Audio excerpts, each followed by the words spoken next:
Have you ever wondered why some people seem to age with grace, surrounded by love and laughter, while others grow lonelier, frustrated, and disconnected? It's not just about wrinkles or aching joints. The truth is, many seniors unknowingly develop habits that push people away, habits that over time make aging harder than it has to be. Take Walter, for example. At 73, he was once the heart of his family, always the first to crack a joke at gatherings, the one neighbors turned to for advice. But lately, something had changed. Calls from his children became less frequent. His grandkids stopped visiting as often. And even old friends seemed too busy to stay in touch. At first, Walter blamed them. But deep down, he wondered, had he done something to push them away? Today, we're revealing 12 ugly things seniors do as they age that no one tells you about. Some of these might surprise you, and by the time you realize mistake number 7, it might be too late to fix it. If you find this valuable, don't forget to like, subscribe, and share your thoughts in the comments below. Now, let's dive in. Becoming too negative without realizing it. Walter had always been the kind of man who could make a room light up. He was quick with a joke, always had a funny story to tell, and people gravitated toward him. But lately, something was different. Conversations with family and friends didn't last as long. His neighbors waved but rarely stopped to chat. Even his own children seemed to rush through phone calls. At first, Walter didn't understand why. He figured people were just busy with their own lives. But one evening, while talking to his daughter, he caught himself. "The weather's awful today," he grumbled. "And don't get me started on my back pain. These doctors don't know anything. Everything's worse than it used to be." As he spoke, he noticed her eyes glaze over. She barely responded before making an excuse to hang up. That's when it hit him. Every conversation he started revolved around complaints. Negativity is exhausting. Even when justified, constant complaining drains the energy from a conversation. No one wants to leave a phone call feeling worse than when they started. And over time, people stop calling altogether. So how do you break the cycle? It starts with awareness. Instead of leading with complaints, begin conversations with something positive. "I saw the most beautiful sunset last night." "I just read something really interesting." Positivity is just as contagious as negativity. Set a limit for complaints. Give yourself 2 minutes, then move on. And instead of shutting down new ideas or changes with criticism, practice curiosity. If your grandchild is obsessed with a new app, instead of saying, "Kids these days are always staring at screens," ask, "What do you like about it?" When Walter made these small changes, something incredible happened. His conversations lasted longer. People lingered, engaged, and laughed with him again.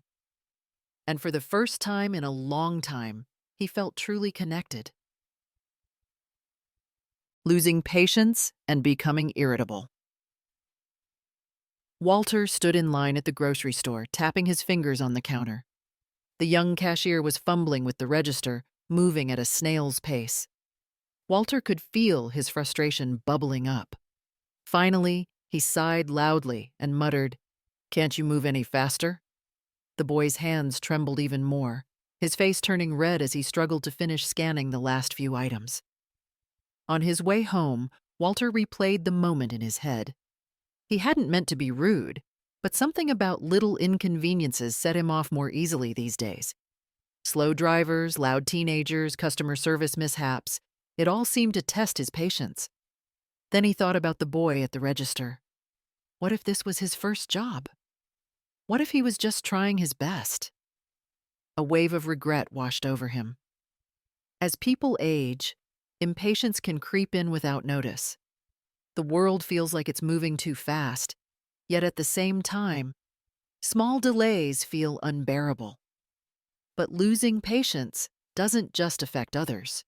It raises stress levels, damages relationships, and leaves behind a trail of negativity. The good news? It's fixable. Next time irritation rises, take a deep breath before reacting. Ask yourself, is this really worth getting upset over? Shift your perspective.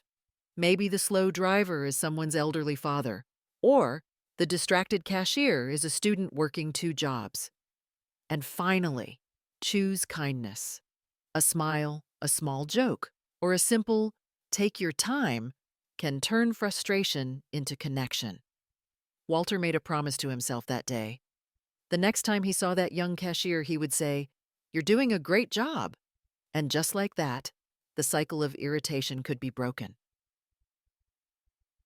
Talking too much, listening too little. Walter loved a good conversation. At least, that's what he thought. He enjoyed sharing stories, giving advice, and reminiscing about the past. But lately, his phone rang less often, and when family did call, the conversations felt shorter and more rushed. His daughter used to tell him everything, but now she only shared the basics. His grandson barely responded when he asked how school was going. One evening, Walter finally asked his daughter, "You don't call as much anymore. Is everything okay?" She hesitated before answering, "Dad, I love talking to you, but sometimes I don't feel like I get a chance to talk. It's always about your stories or your advice." Her words stung, but deep down, Walter knew she was right. He had fallen into the habit of dominating conversations, cutting in, offering solutions before anyone asked, steering topics back to himself. He had been talking, but he hadn't really been listening. The truth is, people don't just want advice, they want to feel heard. To fix this, Walter made a simple change. He started asking open-ended questions. Instead of, "How was your day?" he tried, "What's something exciting that happened this week?" He paused before responding, giving the other person space to share. Most importantly, he truly listened, without interrupting, without immediately offering a solution. And soon, something changed. His conversations became richer, deeper. His daughter lingered on calls a little longer. His grandson opened up again. Walter hadn't just improved his conversations, he had strengthened his connections. Refusing help and pushing people away. Walter prided himself on being independent. He had spent his whole life taking care of others, his family, his home, his responsibilities. So when a young man at the grocery store offered to help carry his heavy bags to the car, Walter waved him off. "No, no, I've got it," he said, even though his back was already aching. But as he struggled to lift the bags into his trunk, he felt a sharp pain shoot through his shoulder. He winced, realizing too late that maybe he should have accepted the help. Later that evening, he sat in his chair, rubbing his sore arm, and a deeper thought crept in. Why did he always say no? The truth is, refusing help doesn't make you stronger. It makes you lonelier. When people offer assistance, they're not just trying to do a task, they're trying to connect. But if you keep saying no, eventually they stop asking. And before you know it, you're struggling alone when you don't have to. Walter decided to change his approach. The next time someone offered help, he would simply say, "That would be great, thank you." He reminded himself that accepting kindness wasn't a sign of weakness. It was a way to stay connected. At his next grocery trip, when the same young man asked if he needed a hand, Walter smiled and said, "You know what? I'd really appreciate that." The young man's face lit up, and in that small moment, Walter realized, sometimes letting others help is the best way to keep them close. Neglecting personal hygiene and appearance. Walter used to take pride in his appearance. He always wore a crisp button-up shirt, combed his hair neatly, and had a signature cologne that his wife used to love. But over the years, something changed. He started choosing comfort over style. Baggy sweatpants, an old t-shirt, and slippers. even when he left the house. He skipped haircuts, thinking, who do I need to impress anymore? At first, it didn't seem like a big deal, but then he started noticing how people treated him differently. Store clerks barely made eye contact. Strangers didn't smile at him the way they used to. Even his family didn't compliment him the way they once did. Worst of all, he started feeling invisible. What Walter didn't realize was that how he presented himself affected not just how others saw him, but how he saw himself. Taking care of your appearance isn't about vanity, it's about self-respect. It sends a message, both to the world and to yourself, that you still matter. Determined to turn things around, Walter made a small effort. He put on a nice shirt instead of an old sweatshirt. He shaved, styled his hair, and wore his favorite watch. The difference was immediate. People responded to him with warmth again, and he felt a renewed sense of confidence. That day, when he looked in the mirror, he saw something he hadn't in a long time. The man he used to be. And he realized that self-care isn't about impressing others. It's about reminding yourself that you're still here, still living, still worth it. Hoarding and holding onto too much clutter. Walter's house was filled with memories. At least, that's how he saw it. Old newspapers stacked in the corner, just in case he wanted to reread an article. Closets packed with clothes he hadn't worn in years but kept because they might come back in style. Kitchen drawers overflowing with broken gadgets, saved with the hope of fixing them someday. Every item felt like a piece of his past, a piece he wasn't ready to let go of. But over time, Walter started to feel suffocated in his own home. Simple tasks like finding his car keys or reaching for a book became frustrating. Dust collected in forgotten corners, and the once cozy space now felt chaotic. More importantly, his grandkids no longer enjoyed visiting. There was no space to play, and his daughter constantly worried about tripping hazards. The truth is, clutter isn't just about objects, it's about emotional baggage. Holding on to too much can make you feel stuck in the past, preventing you from fully embracing the present. And as much as Walter loved the things around him, he started realizing that he loved his family's company even more. So he made a change. One drawer at a time, one closet at a time. He donated clothes to charity, recycled old magazines, and let go of broken things that no longer served him. And as the clutter disappeared, so did his stress. His home felt lighter. His mind felt clearer. One afternoon, his grandkids ran through the house, laughing and playing like they used to. Walter sat back and smiled. Letting go wasn't about losing things. It was about making space for what truly mattered. Being too frugal to enjoy life. Walter had always been careful with money. He clipped coupons, avoided unnecessary expenses, and prided himself on never wasting a dime. Even now, with a comfortable amount saved for retirement, he couldn't shake the habit. He always worried, what if I need this money later? What if something unexpected happens? So when his best friend, Richard, invited him on a weekend trip to the mountains, Walter's first instinct was to say no. I don't know. Hotels are expensive. Eating out costs too much.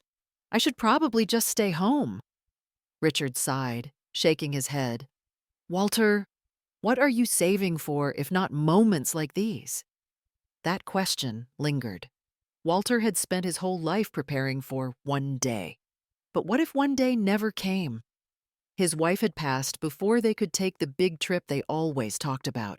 He had skipped vacations, turned down invitations, and let countless experiences slip away, always thinking there would be time later. The truth is, money is meant to be used, not just saved.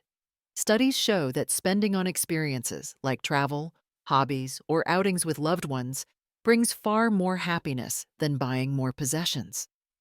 Life is about balance. Security is important, but so is fulfillment. That night, Walter called Richard. "You know what? Let's go on that trip." And for the first time in years, he let himself enjoy the money he had worked so hard for. As he sat by a crackling fire, laughing with his oldest friend, he realized something.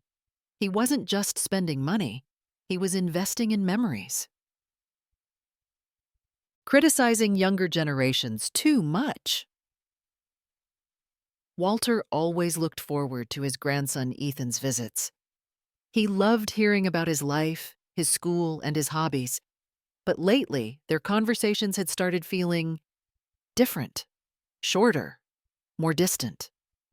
One afternoon, Ethan excitedly mentioned a new video game he had been playing. Walter scoffed, shaking his head. "Back in my day, kids actually played outside instead of staring at screens all day."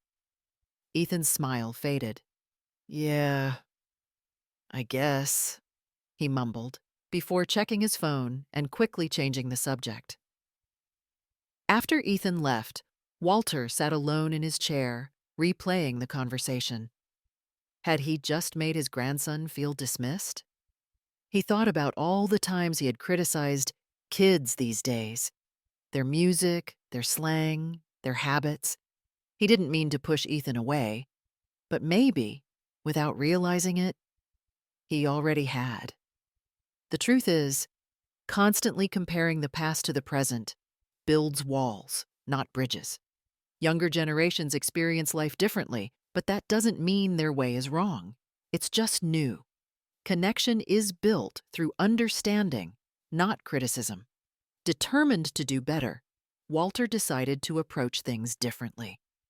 The next time Ethan visited, Walter smiled and asked, "So what do you like about that game?" Ethan's face lit up as he excitedly explained the strategy and teamwork involved. Walter didn't fully understand it, but that didn't matter. What mattered was that he was listening. By showing curiosity instead of judgment, Walter discovered something unexpected. Understanding his grandson's world didn't pull them apart. It brought them closer. Dwelling on the past and holding grudges.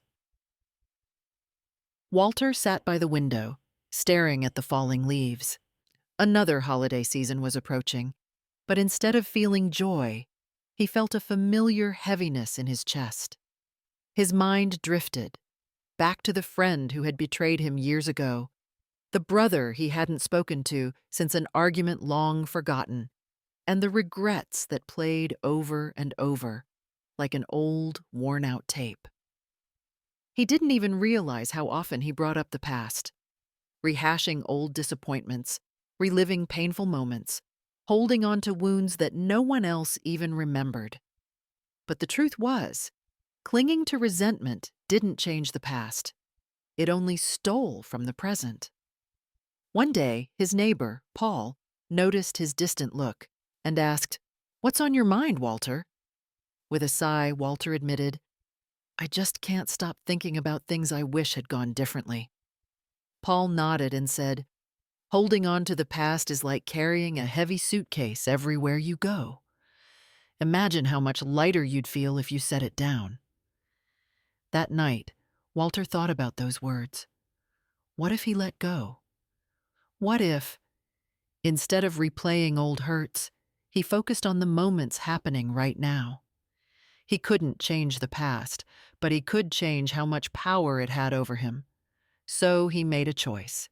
He picked up the phone and called his brother. "It's been too long," he said simply. There was silence, then a soft chuckle on the other end. In that moment, Walter realized that sometimes forgiveness isn't about saying the past didn't matter. It's about deciding the future does. Resisting change and avoiding new technology. Walter had always been set in his ways.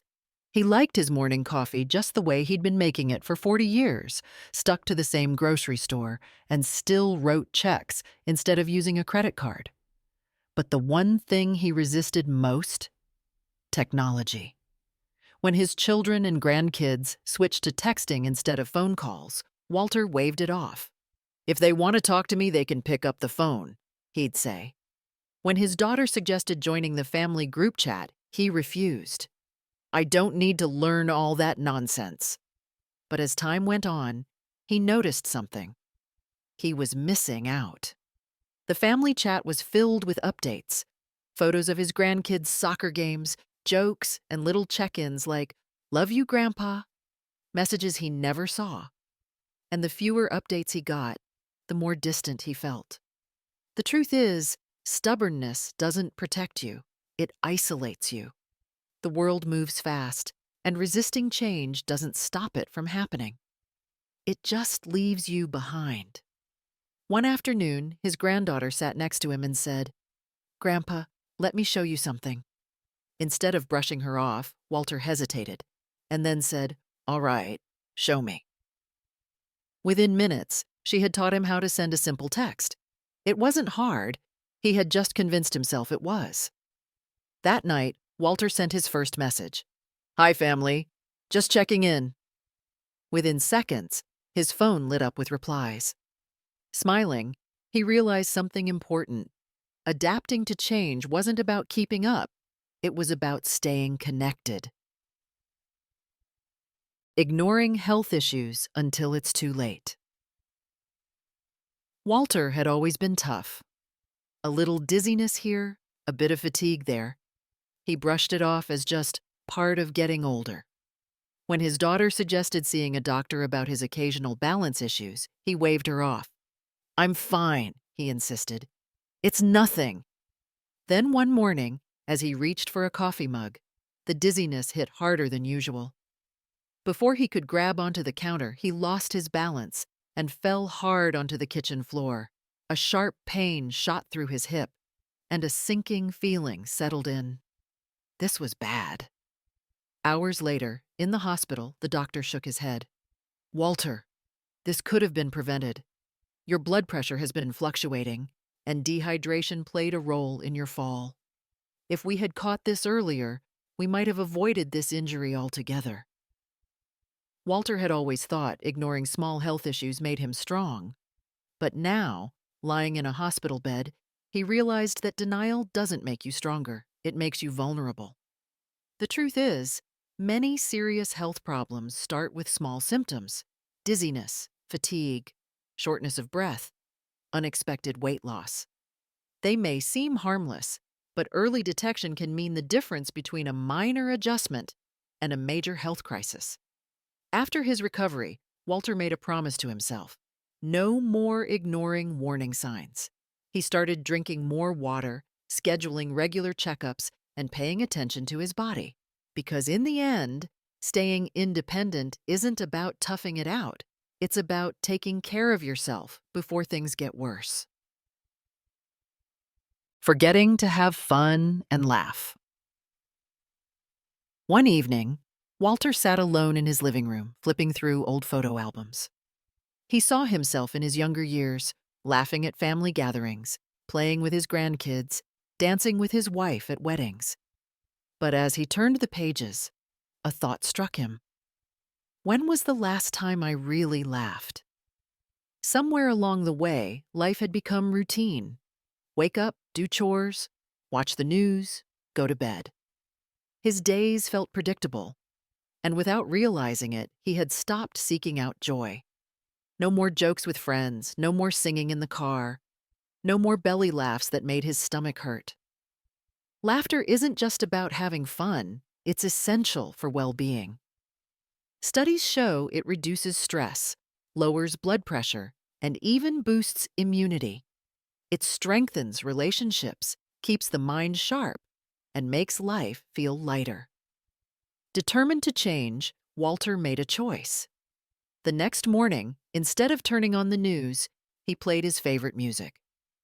He called an old friend and swapped stories about the trouble they used to get into as kids. That evening, when his neighbor Linda invited him over for a movie night, he said yes. They put on an old comedy, and before he knew it, he was laughing so hard that tears filled his eyes. As he walked home that night, Walter felt something he hadn't in years, alive. Because in the end, aging isn't about counting the years. It's about making the years count. And laughter, that's what makes life worth living. Aging is a choice. How will you age? Walter never imagined how much small habits were shaping his life. But once he started making changes, letting go of negativity, embracing connection, staying open to new things, something incredible happened. His daughter called more often. His grandkids stayed longer. His laughter returned. And most of all, he felt like himself again. Not just an aging man watching life pass by, but someone still living, still engaged, still valued. Now it's your turn to reflect. Which of these habits do you recognize in yourself or a loved one? Have you found yourself resisting change, holding on to grudges, or slowly pushing people away without realizing it? The good news is, it's never too late to turn things around. Aging is inevitable, but how we age is up to us. So take that first step. Start a conversation with curiosity, embrace joy, or simply say yes to something new. And if this video resonated with you, tap the like button. Share it with someone who needs to hear this, and tell us in the comments, what's one small change you're making today? Because in the end, aging isn't about the years you've lived. It's about how you choose to live the years you have left.